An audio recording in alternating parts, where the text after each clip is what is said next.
நம்ம ஊம பையில கட்டி போடலாம்னு அந்த பொண்ணை வர சொன்னேன். பிடிச்சிருக்கான்னு கேளு.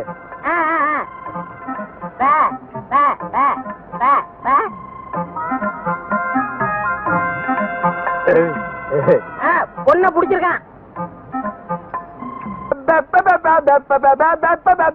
ஓஹோ, பொண்ணுக்கு பாட தெரியுமான்னு கேக்குறாரு. ஆமா.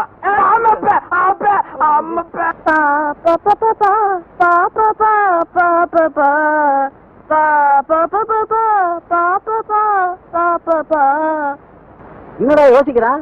ஊமை எனக்கு ஊமை பண்ண கட்டணும், அதானே நியாயம். Correct correct.